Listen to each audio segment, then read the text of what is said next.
सभी को नमस्कार दोस्तों। उम्मीद है आप सब लोग ठीक होंगे। और मैं आपको बता दूं कि हम जियोमॉर्फोलॉजी में महाद्वीपीय विस्थापन का अध्ययन कर रहे थे, जिसमें हमने एफ.बी. टेलर द्वारा महाद्वीपीय प्रवाह परिकल्पना को देख लिया था। सही है।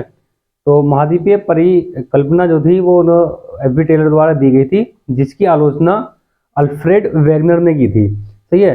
तो अल्फ्रेड वेगनर ने उनकी आलोचना की थी और इन्होंने अल्फ्रेड वेगनर ने क्या दिया था, महाद्वीपीय प्रवाह सिद्धांत दिया था। इसका आज हम अध्ययन करेंगे, ठीक है ना। इसको आज हम देखेंगे, तो लिख लेंगे महाद्वीपीय प्रवाह सिद्धांत।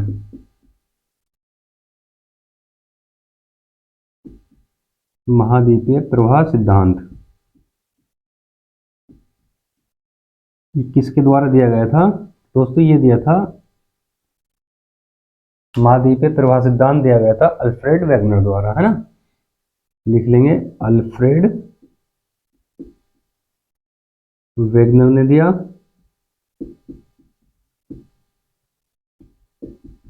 अल्फ्रेड वेगनर ने दिया था। दोस्तों आज हम क्लास को मैप के आधार पर ज़्यादा समझने की कोशिश करेंगे, सही है ना।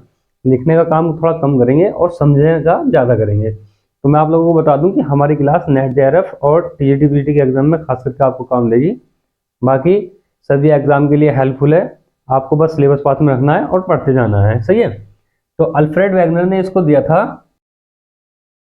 दोस्तों अल्फ्रेड जर्मनी के रहने वाले थे। ये जर्मनी के भूशास्त्रवेत्ता। ये अक्सर क्वेश्चन पूछा गया है। भूशास्त्रवेत्ता तथा जलवायुवेत्ता थे।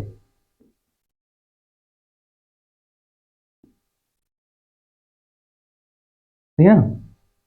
और इन्होंने दोस्तों ये सिद्धांत 1912 में दिया था। सिद्धांत कब दिया था? 1912 में। 1912 में सिद्धांत इन्होंने दिया था, ठीक है। और 1915 तथा 1920 ऐसे लिखेंगे। 1915 तथा 1920 में इसका विवेचन हुआ।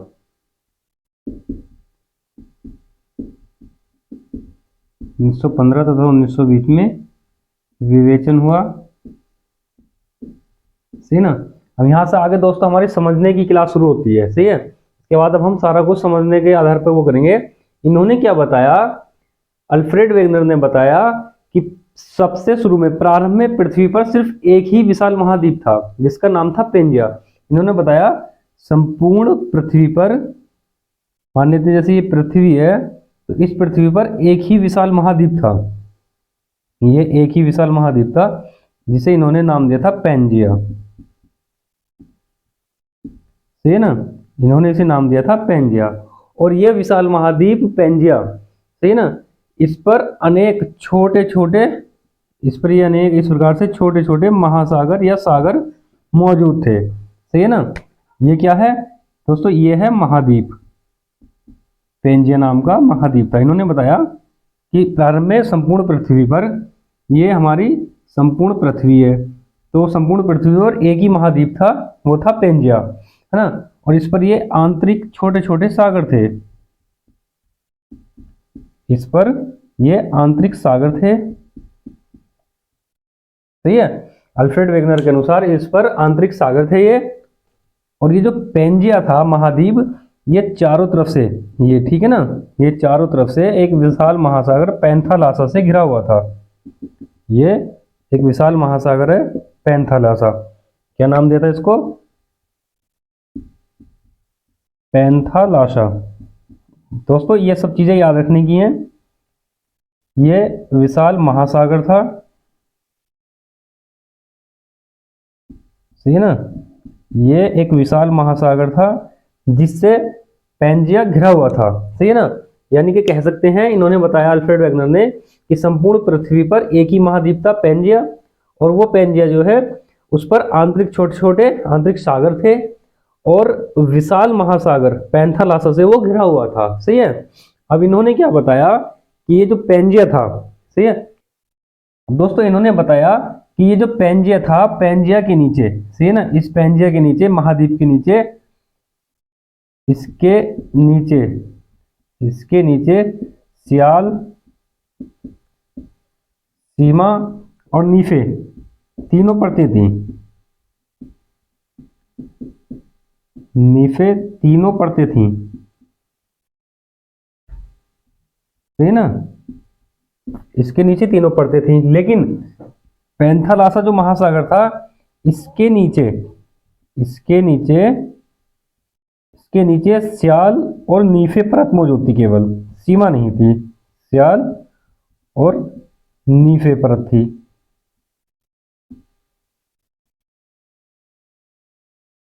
ठीक है। इन्होंने क्या बताया दोस्तों कि पेंजिया जो था महाद्वीप, विशाल महाद्वीप एक ही जो पेंजिया था, उसके नीचे सियाल, सीमा और नीफे तीनों परतें मौजूद थी, लेकिन पैंथालासा जो महासागर था, उसके नीचे सिर्फ सियाल और नीफे परतें थी, सीमा परत उसमें नहीं थी। अब दोस्तों इन्होंने वैगनर वैगनर साहब ने क्या बताया, वैगनर महोदय ने बताया, देखो जैसे ये था एक ही विशाल महाद्वीप पृथ्वी पर, तो अब इसके साथ में क्या हुआ, सियाल का सीमा पर, अभी बताया था ना पीछे, तो सियाल का सीमा पर उत्प्लावन बल लगने से, ये याद रखने की चीज है, क्वेश्चन पूछा जाता है कौन सा बल लगा था, है ना। उत्प्लावन बल लगने के कारण, लगने से पेंजिया दो भागों में टूट गया। पेंजिया दो भागों में टूट गया, सही है। अब क्या हुआ कि ये जो पेंजिया था हमारा, ये इस प्रकार से ऐसे भी बना सकते हैं, एक मैप के आधार पर देखना है हमें, ये दो भागों में टूट गया, और ये जो पैंथालासा महासागर था, उसका जल इसके बीच में इस प्रकार से भर गया, ये जिससे तैथिस सागर, है ना, इसका जल बीच में भरने से तैथिस सागर की उत्पत्ति हुई। तैथिस सागर कहा गया इसको, जो जल बीच में भरा। और जो ऊपरी भाग था, ऊपरी भाग को क्या कहा गया, लारेशिया,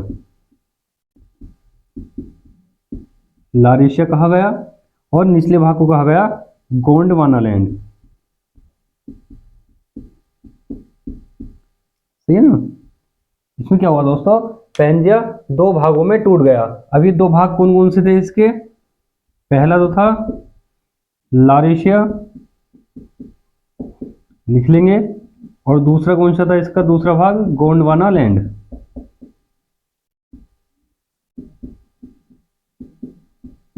और इन दोनों के मध्य में, सही है ना, जैसे यहाँ पर दिखाया है, इन दोनों के मध्य में पैंथालासा का जल भर जाने से तैथिस सागर की उत्पत्ति हुई, मतलब तैथिस सागर बन गया। अब दोस्तों क्या हुआ जी, ये जो उत्प्लावन बल लगा था, इस बल के कारण, उत्प्लावन बल के कारण ये महाद्वीप, ये ना, ये दोनों महाखंड जो विषुवत रेखा थी, ये इसके बीच से गुजर रही थी, 0 डिग्री रेखा तैथिस सागर के बीच से, ये दोनों उत्प्लावन बल के कारण दोनों महाखंड या दोनों भूखंड, लिख देंगे भूखंड या महाखंड या महाद्वीप, है ना, दोनों महाद्वीप या महाखंड भूखंड, दोनों महाद्वीप विषुवत रेखा की ओर खिसकने शुरू हुए। दोनों महाद्वीप विषुवत रेखा की तरफ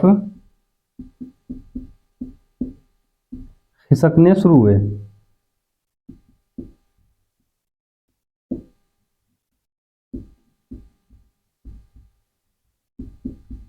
सही ना, ये वे दोनों महाखंड विषुवत रेखा की तरफ खिसकने शुरू हुए, तो क्या हुआ इससे, ये जैसे एक दूसरे की तरफ खिसकने शुरू हुए, ये इधर खिसका, है ना, गोंडवाना लैंड विषुवत रेखा की तरफ ऊपर की तरफ, और लारेशिया नीचे की तरफ, विषुवत रेखा की तरफ जब खिसकने शुरू हुए, तो ये अनेक छोटे बड़े भूभागों में टूट गए, है ना। जब ये छोटे बड़े भूभागों में टूट गए, इस प्रकार से ये टूट गए, देखो मैं बताता हूँ, है ना, ये विषुवत रेखा आ गई, और ये इस प्रकार से छोटे छोटे या बड़े भूखंडों में इस प्रकार से टूटने शुरू हो गए, हैं। अब क्या हुआ, जो बड़े भूखंड थे, है ना, बड़े भूखंडों को क्या कहा गया, ये छोटे भी बना लेते हैं इसमें, है ना, ये छोटे छोटे जो बड़े भूखंड थे उनको कहा गया महाद्वीप, उनको महाद्वीप कहा गया, और जो छोटे थे उनको क्या कहा गया, द्वीप, उनको द्वीप कहा गया। अब क्या हुआ कि इनके चारों तरफ, सही ना, इनके सबके चारों तरफ पैंथालासा का ये जल भर गया, ये, तो इनको क्या कहा गया, महासागर, इनको कहा गया महासागर, सागर, महासागर या सागर इनको कहा गया, सही है ना। इस प्रकार से महाद्वीपों की और महासागरों की उत्पत्ति वैज्ञानिक महोदय ने मानी है। दोस्तों आप इसको भी देख लें, जितना लिखा हुआ है उसको समझ लें, थोड़ा सा और है जिसमें हम अब आगे बताएंगे कि लारेशिया से और गोंडवाना लैंड से कौन कौन से महाद्वीप बने हैं। दोस्तों लारेशिया से कौन कौन से बने हैं, देखिए उत्तरी अमेरिका लारेशिया के द्वारा बना है। लारेशिया जो महाद्वीप था उसके टूटने से उत्तरी अमेरिका बना, यूरोप बना, ग्रीनलैंड बना, सही है, और एशिया बना। इनके टूटने से एशिया बना। और गोंडवाना लैंड के टूटने से क्या क्या बना, इसको देख लेते हैं। इसके टूटने से दक्षिण अमेरिका बना, दक्षिण अमेरिका महाद्वीप, अफ्रीका महाद्वीप, प्रायद्वीप भारत,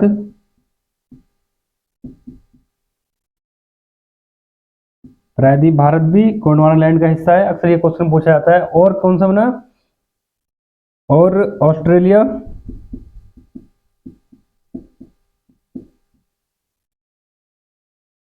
मेडागास्कर,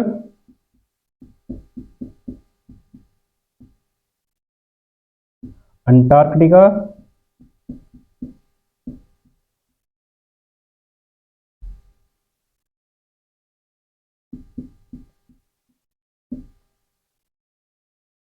और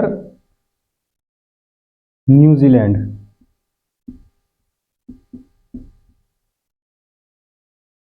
सही है।